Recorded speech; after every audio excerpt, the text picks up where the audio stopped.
Welcome to DLP, Doel Lawyer Podcast. Teman-teman DLP semuanya, jumpa lagi dengan DLP.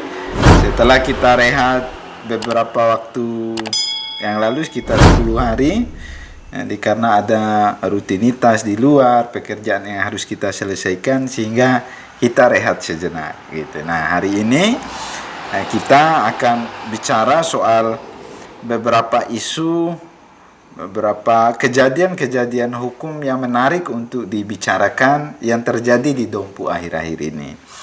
Nah, misalnya kemarin ada soal penggeledahan dan penyitaan dokumen yang berhubungan dengan pengurus KONI 2017 sampai 2021, di mana di sana ada dugaan tindak pidana korupsi yang berhubungan dengan penyalahgunaan keuangan negara. Nah, menarik untuk kita bedah. Nah, seperti yang kita kutip di berita bimakini.com. Nah, di bimakini.com jadi judulnya tuntaskan kasus korupsi Rp 10 miliar lebih, Kejati NTB periksa Ketua KONI Dompu. Nah, kita bacakan nih isi beritanya gitu. Nah, kita bacakan. Dompu Bimakini. Kejaksaan Tinggi Kejati NTB nampaknya serius mengusut tuntas kasus dugaan korupsi penggunaan anggaran Komite Olahraga Nasional Indonesia KONI Kabupaten Dompu tahun anggaran 2018 hingga tahun anggaran 2021 yang diduga disalahgunakan sekitar 10 miliar lebih.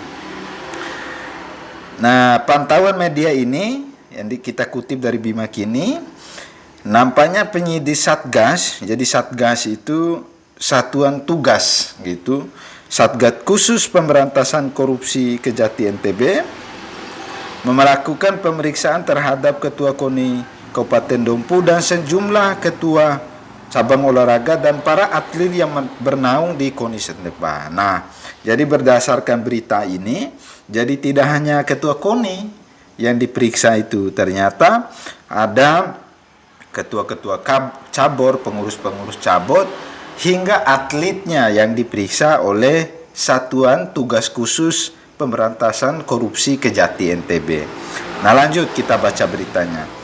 Ketua KONI Kabupaten Dompu periode 2017 hingga 2021, Putra Taufan SHMH menghadiri panggilan Kejati NTB di kantor Kejari Dompu pada Rabu pukul 14.30 WITA. Nah, ternyata kita bisa mendapatkan informasi, ternyata pemeriksaannya di Dompu. Jadi tim Kejati yang satuan tugas dari Mataram itu datang ke Dompu dan pemeriksaannya dilakukan di Kejaksaan Negeri Dompu. Nah, dikutip dari media Bimakini, jadi pernyataan Bang Putra Taufan SHMH saat itu, saya menghadiri panggilan sebagai saksi laporan dugaan korupsi dana KONI tahun anggaran 2018 sampai dengan tahun 2021. Dilaporkan ada dugaan korupsi sekitar 10 miliar lebih. Intinya kita tetap kooperatif memberikan semua kebutuhan penyidik. Nah, betul nih.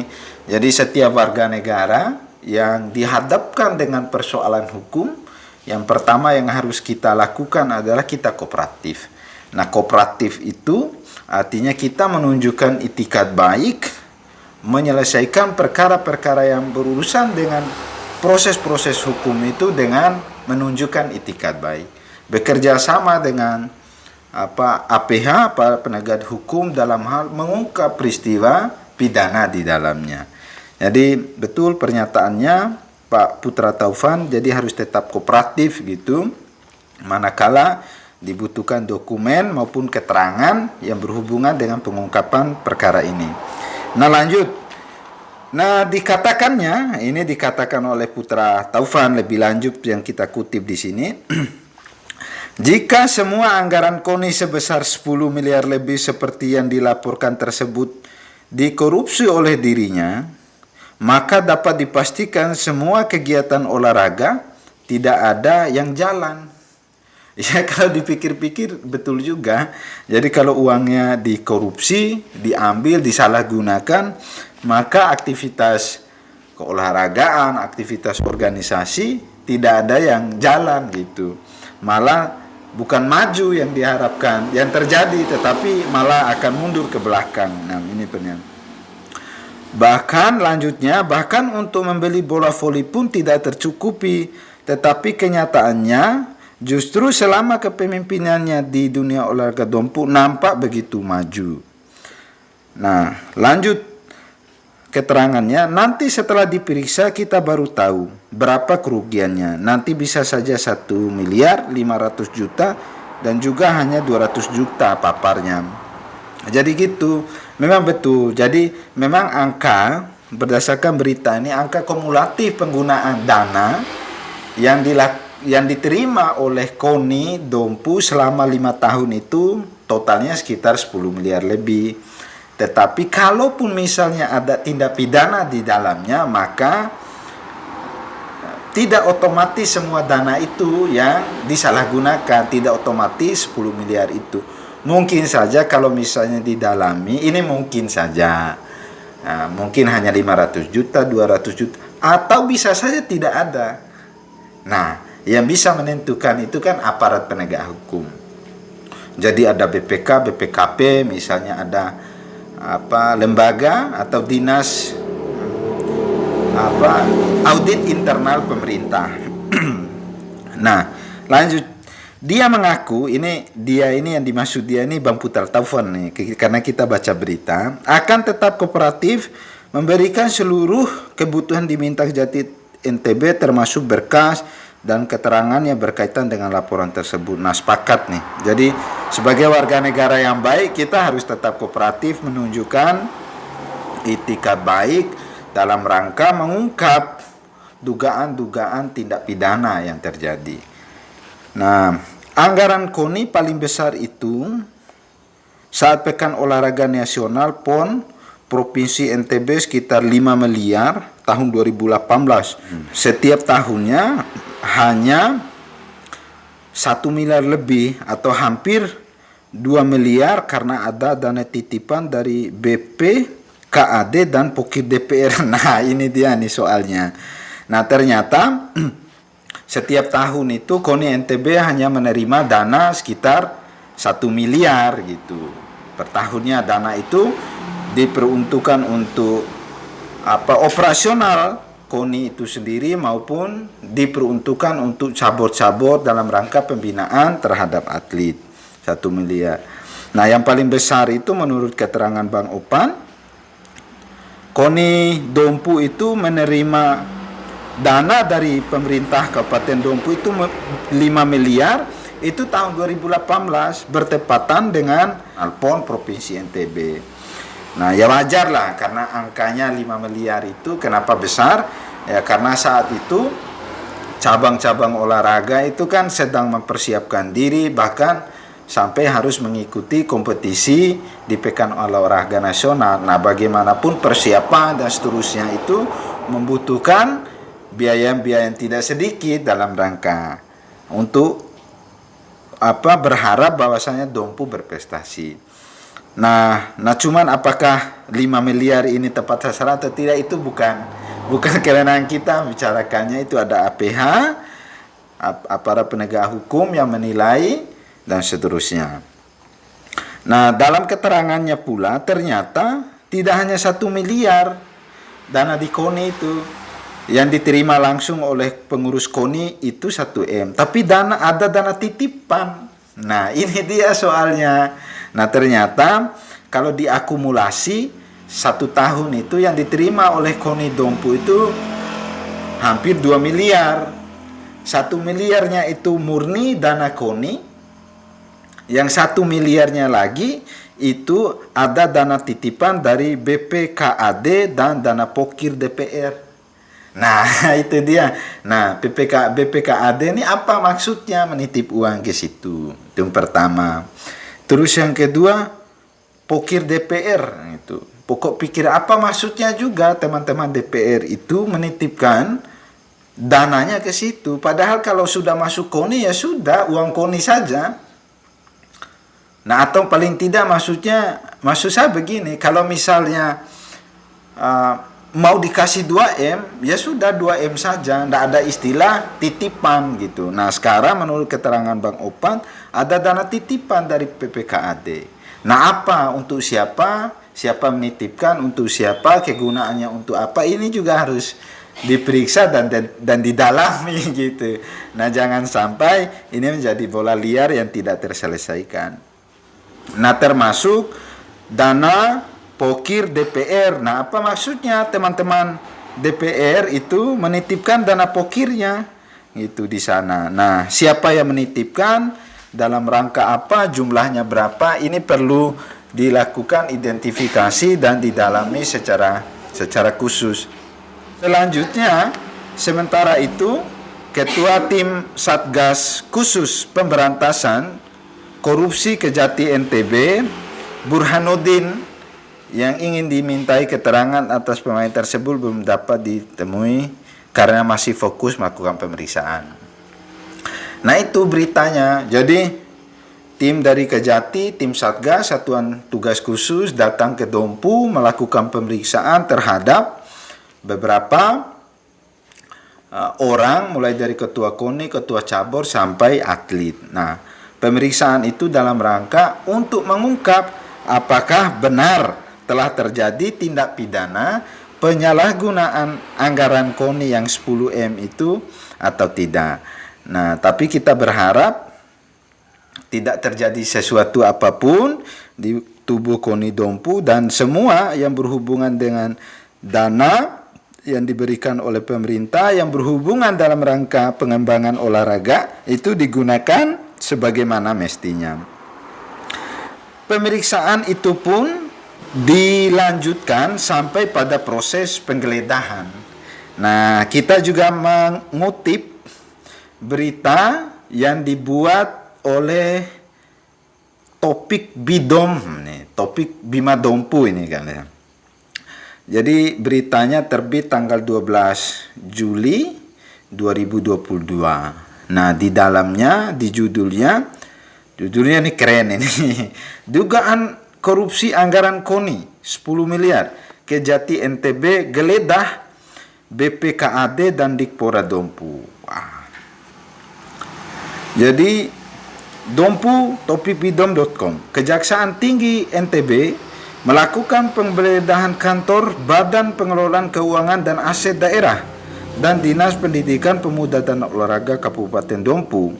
Penggeledahan ini dilakukan Kejati NTB guna menindaklanjuti penanganan kasus dugaan korupsi anggaran dana habis pakai atau hibah Komite Olahraga Nasional Kabupaten Dompu sebesar 10 miliar. Nah, ternyata mengutip berita yang dimuat oleh Topik Bidom, tim Satgas Satuan Khusus Tindak Pidana Korupsi Kejati NTB melakukan penggeledahan. Nah, penggeledahan itu tujuannya dalam rangka untuk menemukan alat bukti dan barang bukti.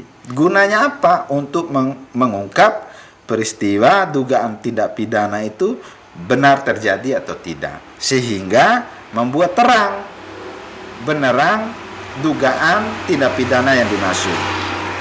Nah, mengutip dari berita ini, ternyata yang digeledah itu 2 dinas. Nah, ini menarik nih. Yang digeledah itu Dinas BPKAD Kabupaten Dompu dan yang kedua Dinas Dikpora. Nah, apa hubungannya? Nah, itu pertanyaannya. Apa hubungannya Dikpora misalnya kok bisa diperiksa oleh dokumennya digeledah, disita oleh Kejati NTB. Nah, menurut saya Dikpora Kabupaten Dompu itu adalah dinas yang secara tugas dan pokok kewenangan berhubungan secara langsung dengan KONI. Nah, mungkin saja penyaluran rekomendasi yang bersifat administrasi untuk pencairan uangnya, KONI Dompu harus berkoordinasi dengan Dinas Dikpora. Nah, sehingga dokumen-dokumen yang berhubungan dengan misalnya pengajuan, terus apa jumlah anggaran, siapa yang mengajukan, siapa yang bertanggung jawab, laporan-laporannya itu berhubungan dengan Dikpora Kabupaten Dompu, sehingga tim dari Kejati NTB melakukan pemeriksaan di sana dalam rangka untuk mengumpulkan tadi itu alat bukti dan barang bukti. Nah, terus yang kedua yang digeledah itu juga di BPKAD Kabupaten Dompu. Nah, kenapa diperiksa itu pertanyaannya, atau kenapa dilakukan penyitaan dokumen di sana gitu. Nah, penyitaan dokumen atau penggeledahan di BPKAD itu karena berhubungan dengan proses pencairan uang, pelaporan dan seterusnya. Nah, termasuk mungkin saja yang berhubungan dengan titipan tadi yang 1M itu, mungkin saja. Kita kan tidak bisa memastikan itu. Tapi yakin saja apa yang dilakukan oleh Kejati NTB itu merupakan bagian dari rangkaian proses yang panjang dalam rangka untuk mengungkap peristiwa pidana dan mencari siapa yang bertanggung jawab atas peristiwa pidana itu. Nah, tetapi untuk sementara kita belum bisa memastikan siapa yang bertanggung jawab terhadap peristiwa pidana itu, karena peristiwa pidananya belum tentu ada. Ini kan baru sekedar dugaan-dugaan saja. Nah, kemarin ada bertanya ke DLP. Nah, Bang DLP katanya, bagaimana nih proses hukum selanjutnya ketika penegak hukum melakukan penggeledahan penyitaan gitu. Nah, secara sederhana DLP menjawab saat itu, jadi kalau sudah masuk atau sudah ada proses penggeledahan penyitaan, nah itu adalah sebuah proses termasuk upaya paksa. Jadi karena termasuk upaya paksa, maka ada syarat-syarat tertentu yang harus dipenuhi. Nah, penyitaan itu, penggeledahan dan penyitaan itu harus seizin pengadilan negeri setempat, itu pertama. Terus yang kedua, nah kalau sudah dilakukan penyitaan dan penggeledahan itu kan dalam rangka menemukan barang bukti dan alat bukti. Kalau ada alat bukti dan barang bukti yang ditemukan, lalu dilakukan dengan proses penyitaan gitu. Nah, setelah disita dibawa pulang. Nah, oleh teman-teman Kejati, Satgasnya mempelajari dokumen disita itu berhubungan tidak secara langsung maupun tidak langsung dengan perkara yang mereka tangani. Nah, kalau dari dokumen yang disita itu ditemukan gitu, ditemukan dugaan yang menguatkan indikasi adanya tindak pidana korupsi di dalamnya, maka sudah akan pasti berkemungkinan akan ada penetapan tersangka gitu maksudnya. Jadi gitu. Nah, kuncinya tergantung pada hasil penyitaan dokumen kemarin. Nah, karena bagaimanapun dalam hukum acara pidana, jadi penyitaan itu adalah upaya bagi penegak hukum untuk membuat terang peristiwa pidana. Nah, kalau dari penyitaan kemarin itu ditemukan petunjuk atau dokumen yang berhubungan secara langsung maupun tidak langsung terhadap penggunaan dana KONI yang tidak dapat dipertanggungjawabkan atau disalahgunakan, maka sudah pasti perkara pidananya terang. Nah, kalau sudah terang perkara pidananya atau peristiwa pidananya, maka sudah pasti akan dicari siapa yang bertanggung jawab atas peristiwa pidana itu. Nah, kalau sudah ditemukan siapa yang bertanggung jawab, maka langkah selanjutnya aparat penegak hukum wajib hukumnya untuk melakukan penetapan tersangka. Nah, persoalannya kita tidak tahu prosesnya sejauh apa, calon tersangkanya siapa, gitu, saksinya yang diperiksa siapa. Tapi lagi-lagi DLP dan tim berharap jadi tidak ada tersangka, tidak ada masalah penggunaan anggaran KONI yang 10M itu ya baik-baik saja. Dan bisa dipertanggungjawabkan sebagaimana mestinya gitu. Nah, lanjut yang kedua juga kita dihebohkan oleh diskusi akhir-akhir ini, di mana juga ada peristiwa yang menyita perhatian publik gitu. Nah, yang menyita perhatian publik itu berhubungan dengan penggunaan APBD yang dilakukan oleh pemerintah Kabupaten Dompu yang konon gitu, yang konon katanya tidak dibahas melalui badan anggaran. Nah, itu isu yang kedua yang menarik di Dompu. Nah, jadi jumlahnya sekitar 26 miliar, oleh beberapa orang 26 miliar itu tidak pernah dibahas melalui proses di badan anggaran di DPR. Nah, kita mengutip berita yang diterbitkan oleh Detik NTB. Ini beritanya tanggal 19 Juni 2022. Judulnya enak nih. Judulnya duit siluman. Tapi rasa-rasanya siluman itu tidak ada yang punya duit sebenarnya. Yang punya duit itu manusia. Nah, judulnya duit siluman 26 miliar dari APBD Dompu muncul tanpa rapat banggar. KPK diminta bergerak. Ini kita utip beritanya Dompu Detik ntb.com. Adanya alokasi dana sebesar 26 miliar pada APBD Kabupaten Dompu tahun 2022 yang lolos dan tidak melalui rapat pembahasan badan anggaran Banggar sudah mulai menyeruak di dalam gedung rakyat di Jalan Soekarno-Hatta nomor 30A Dompu.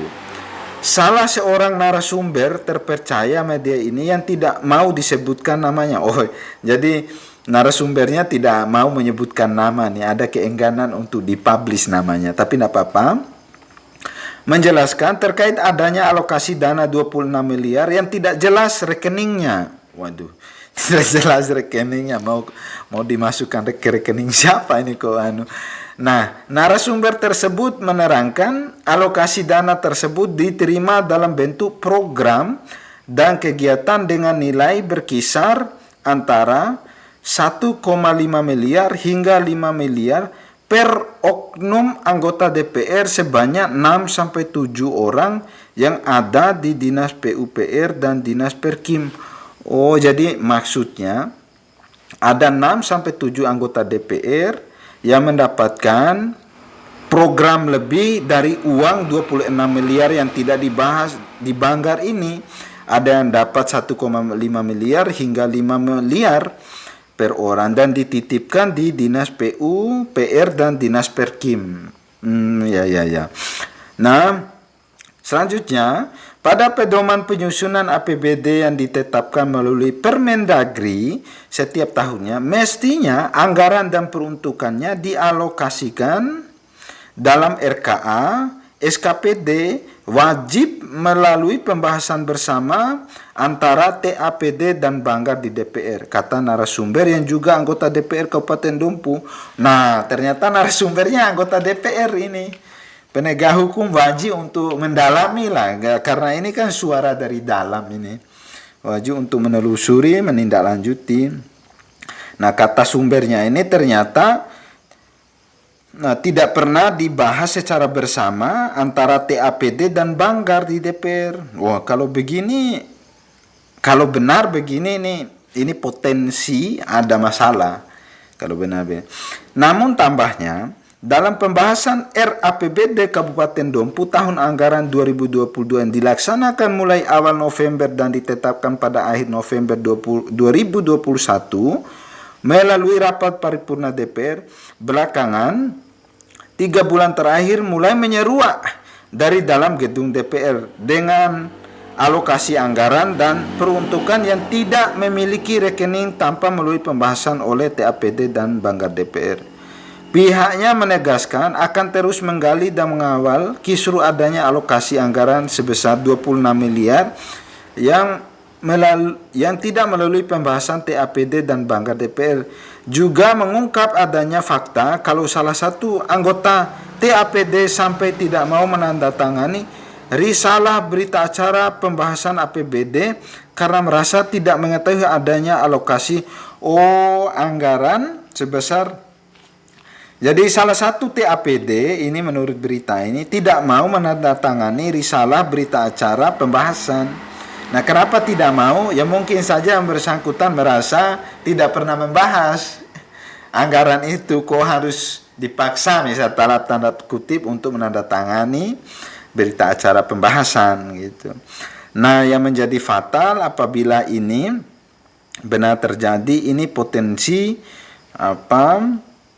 terjadi prosedural terhadap pembahasan RAPBD, dan ini akan berbahaya bagi semua orang yang terlibat di dalamnya jika benar dapat dibuktikan bahwasanya 26 miliar ini adalah anggaran yang harusnya dibahas melalui Banggar tapi tidak melewati proses itu.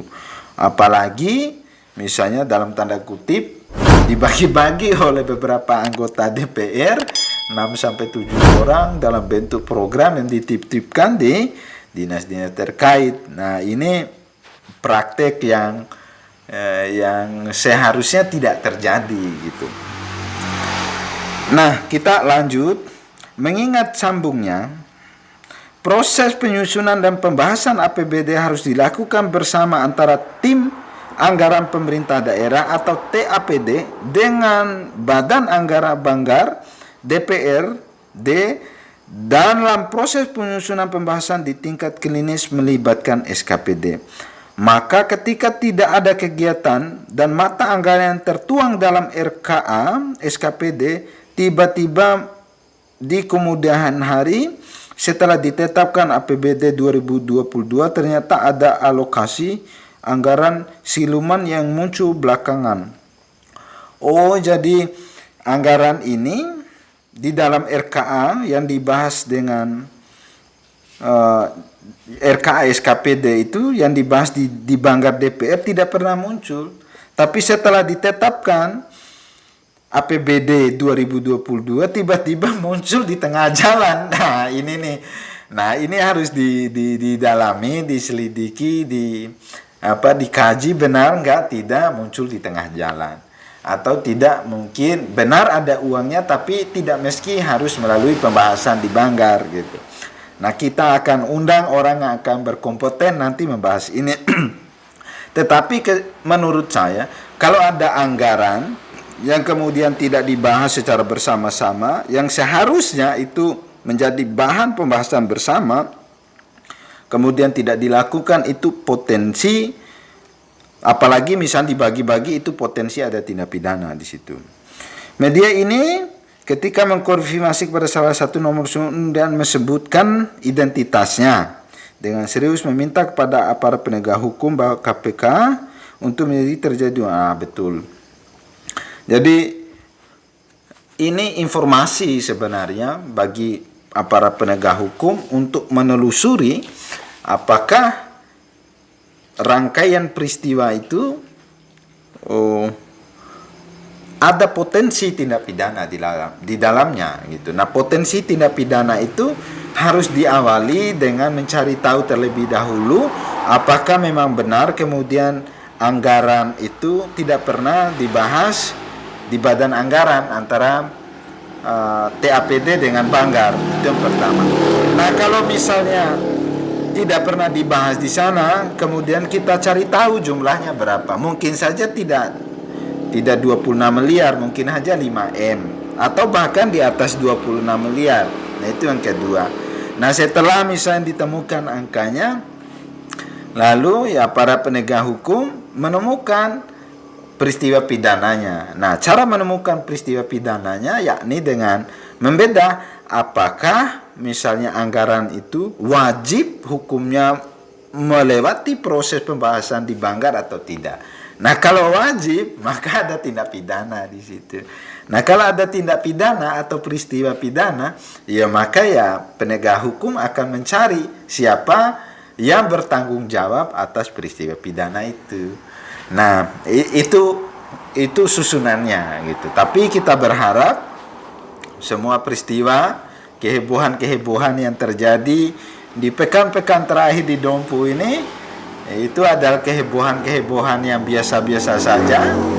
Jadi kita berharap semuanya baik-baik saja, dan semua peristiwa-peristiwa yang kita bicarakan tadi adalah peristiwa-peristiwa biasa yang seharusnya dianggap sebagai dinamika, mudah-mudahan.